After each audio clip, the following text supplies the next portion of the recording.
السلام علیکم پاکستانیوں، ایک نئی ویڈیو کے ساتھ دوبارہ حاضر ہوا ہوں۔ سب سے پہلے تو پوری قوم کو، پاکستان کی ساری عوام کو بہت بہت مبارک ہو، کیونکہ 3 مہینے بعد اس قوم نے کوئی خوشی کی خبر سنی۔ اور دوسری بات یہ کہ سپریم کورٹ نے جس طرح ان مافیا کا مقابلہ کیا اور تمام دباؤ، تمام دھمکیوں کے باوجود انصاف کا فیصلہ دیا، تو انشاءاللہ اس سے سپریم کورٹ کی جو متاثرہ ساکھ تھی، جو خراب ہو چکی تھی اپریل والے فیصلے کے بعد، تو اس میں بہتری آئے گی، کیونکہ ہر چیز کو قربانی کے بعد ہی کچھ پایا جاتا ہے۔ اگر انسان سے کوئی غلطی ہو جاتی ہے تو اس کا ازالہ بھی کیا جاتا ہے۔ تو اسی طرح سپریم کورٹ سے بھی یا انجانے میں یا جان کے غلطی ہوئی تھی اپریل میں، 3 مہینے بعد وہ سدھارنے کا میں نے اس سے پہلے ویڈیو میں کہا تھا کہ یہ بہترین موقع ہے اللہ کی طرف سے،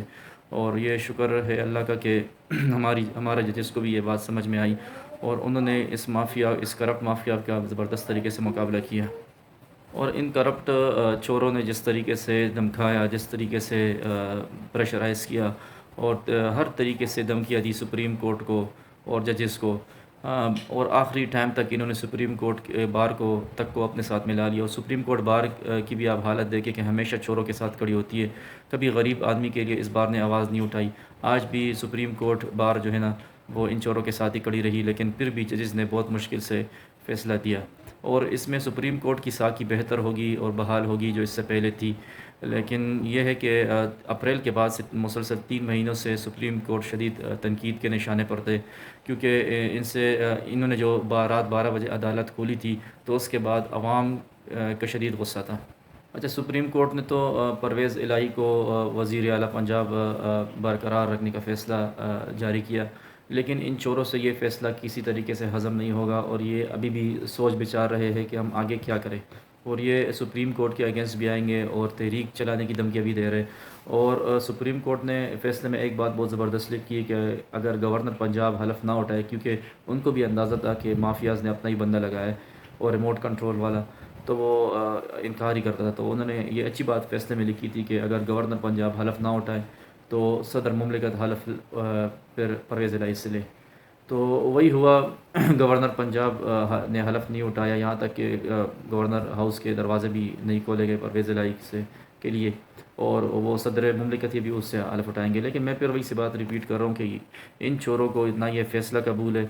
اور نہ پرویز الہی ان کے لیے قابل قبول ہے۔ مسئلہ ان کو صرف اور صرف عمران خان سے، میں ہمیشہ یہ ویڈیو میں کہتا ہوں کہ ان کو سب کچھ قبول ہے، شاہ محمود قبول ہے، اسد عمر قبول ہے، لیکن عمران خان قبول نہیں ہے، کیونکہ وہ اپنے وقت میں ہمیشہ یہ ایک ہی بات کہتا رہا کہ میں ان کو این آر او نہیں دوں گا، کیونکہ اس کو سمجھ آئی تھی کہ میں تو ان کو این آر او نہیں دے رہا، لیکن ان کی ڈیل کہیں اور چل رہی ہے، اور وہ پھر عدم اعتماد کی صورت میں ساری عوام نے دیکھ لیا۔ تو ابھی بات کرتے ہیں پرویز الہی کے حوالے سے، تو ابھی میں آپ کو بتاتا چلوں کہ یہ چور ابھی ابلیس کا شور ہے جو اسی پر سوچ رہا ہے کہ ہم کس طریقے سے پرویز الہی کی یہ حکومت ختم کریں۔ عوام کی طرف سے تو ان کو جوتے پڑ گئے، اور سپریم کورٹ سے بھی ان کو جوتے پڑ گئے۔ ابھی ان کی پلاننگ آگے کی یہ ہے کہ ہم گورنر راج لگائیں گے، کیونکہ انہوں نے عمران خان کو کسی صورت پنجاب کی حکومت نہیں دینی، اور اس میں سب سے بڑا کردار ابلیس کی شورا کا جو ہیڈ ہے مولانا فضل الرحمان، جس کو سب سے زیادہ فکر اپنی وزارت کی، اپنے بیٹے کی وزارت کی ہے، مذہبی امور جو انہوں نے وزارت لی ہے، این ایچ اے کی وزارت لی ہے، کیونکہ وہ مفت کمال کماتے ہیں، اور 3.5 سال وہ اسمبلی سے باہر رہا۔ عمران خان نے 3.5 سال بغیر ڈیزل کے اسمبلی چلائی، تو سب سے زیادہ تکلیف بھی اسی کو ہے، اور وہی ہر طرف سے دلالی وکیلوں وکالت میں لگا ہوا ہے۔ تو ان کی ابھی یہ سوچ بچار ہے کہ ہم گورنر راج لگائیں گے، اور گورنر راج امکان ہے کہ یہ اس ٹائم لگائے، کیونکہ آگے ابھی سپریم کورٹ کے ججز کی چھٹیاں ہونے والی ہے، تو ان کی پلاننگ یہی ہے کہ جیسی چھٹیاں ہو تو ہم گورنر راج لگائیں، تاکہ سپریم کورٹ اس پہ ایکشن بھی نہ لے سکے، اور اگر یہ درخواست بھی دائر کرے تو گورنر راج بحال نہ ہو۔ اچھا، گورنر راج کے علاوہ بھی ان کی ایک دوسری پلاننگ کی طرف سوچ بچار یہ رہے ہیں، جو انتہائی خوفناک پلاننگ ہے اور جو انتہائی خطرناک بات ہے، وہ بھی میں آپ کو بتاتا چلوں۔ اور یہ خطرناک پلاننگ اور خوفناک بات جو ہے نا، 2 شیطانوں نے کی ہے، اور 2 شیطانوں کی طرف سے یہ پی ڈی ایم کو کہی جا رہی ہے کہ اس پہ آپ بھی دلچسپی لیں۔ تو وہ ان 2 شیطانوں نے کی ہے جن کو کے پی کے میں جن کی سیاست کا جنازہ نکالا عمران خان نے، اور ان میں سے ایک مولانا فضل الرحمان ہے، اور دوسرا اے این پی کا ایمل خان ہے۔ ایمل خان کی اگر آپ ہسٹری بھی دیکھ لیں تو پچھلے سال بھی ان کو کافی جوتے پڑے، کافی لعن طعن پڑے ان کے اپنے بیانات کی وجہ سے، کہ انہوں نے کہا کہ ANP کا منشور ہے کہ گٹار بجانا اور گانے وغیرہ گانا، وہ کہا کہ پٹھانوں کا یہی کلچر ہے، جس کی وجہ سے پٹھانوں نے ان کو خوب لعن طعن کہا اور خوب ذلیل کیا۔ تو PDM کی لاسٹ ٹائم جو میٹنگ چل رہی تھی تو اس میں انہوں نے یہی کہا کہ عمران خان تو اتنا ڈھیٹ انسان ہے کہ اگر ہم کسی اور کو اتنی تکلیف پہنچاتے، اتنا ہم اس کو خراب کرتے ہر طریقے سے، اتنے ہم اس کے وزیر خریدتے، تو اس کی جگہ اگر کوئی اور بندہ ہوتا تو وہ تو بھاگ جاتا، پاکستان سیاست کیا پاکستان ہی چھوڑ کے بھاگ جاتا، لیکن یہ انتہائی ڈھیٹ انسان ہے، نہ سیاست چھوڑ رہا ہے نہ ہمارا پیچھے چھوڑ رہا ہے۔ تو اس میں ایمل خان نے یہ بات کی کہ کیوں نہ ہم عمران خان کو ہی ٹھکانے لگا دیں، مطلب ہم راستے سے ہی صاف کر دیں، تو اس سے یہ ہوگا کہ ایک تو یہ ہمارے پیچھے پڑا ہے تو وہ ختم ہو جائے گا، دوسری بات یہ کہ اس ملک میں کوئی دوسرا ہمارے خلاف بات کرنے والا نہیں ہوگا، کیونکہ یہ مافیاز ہیں اور ان کی اداروں میں بھی ان کی سیٹنگ ہے، اور اپوزیشن تو اس وقت کوئی ہے نہیں علاوہ عمران خان کے۔ تو اس نے یہ بات کی اور اس کے بعد PDM نے اس کو سیریس نہیں لیا، لیکن مولانا ڈیزل جو شیطانیت میں سب کا بانی ہے، تو اس نے اس بات کو کافی ہوا دی اور سب کو کہا کہ اس بات پہ غور کیا جائے۔ تو ان کی آگے کی منصوبہ بندی یہ بھی ہے، ایک تو گورنر راج ہے، اس کے بعد بھی ان کو پتہ ہے کہ عوام ہمیں کبھی ووٹ نہیں دے گی، اور سروے بھی ہو چکا ہے، خفیہ ایجنسیوں کی رپورٹ ہے کہ اگر ابھی الیکشن کروایا جائے تو عمران خان 2/3 اکثریت لے گی، جبکہ حقیقت میں یہ ہے کہ 3/3 اکثریت بھی لے سکتا ہے، کیونکہ آپ نے پنجاب کے رزلٹ دیکھ لیے، سندھ حکومت نے ڈر کے مارے ضمنی الیکشن ہی ختم کر دیے، کینسل کر دیے، اور KPK میں آلریڈی اس کی گورنمنٹ ہے، پنجاب میں بھی ابھی بن جائے گی۔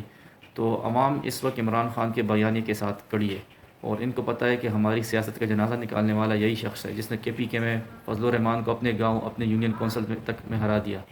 اور MMA کی سیاست کا جنازہ نکال دیا، ANP کی سیاست کا جنازہ نکال دیا۔ تو ان دونوں کو سب سے زیادہ تکلیف ہو، اور انہی نے یہ آپشن دیا ہے کہ عمران خان کو ٹھکانے لگا دیا جائے۔ اور جس طرح کا میں نے آپ کو ان کی پلاننگ کے متعلق بتایا، تو یہ ابھی باقی PDM کے جو رہنما شہباز شریف، مریم وغیرہ، ان کو بھی یہی بات سمجھانے کی کوشش کر رہے کہ اس پلاننگ پہ آپ سوچ بچار کر لیں، کیونکہ اگر عمران خان آ گیا تو ہم تو کیا، ہمارے بچے بھی جیل میں ہوں گے، اور ہمارا پاکستان میں نہ کوئی مستقبل ہوگا نہ کوئی سیاست ہوگا۔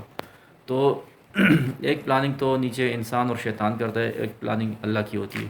مارنے والے سے بچانے والا بڑا ہوتا ہے۔ لیکن ان شیطانوں کی تو ذہنیت کا اندازہ آپ نے لگا لیا، یہ سیاست کے لیے اتنی حد تک بھی جا سکتے ہیں، تو آپ اندازہ لگا لیں کہ یہ کسی صورت عمران خان کو قبول نہیں کریں گے۔ یہ آگے بھی ان کا سب سے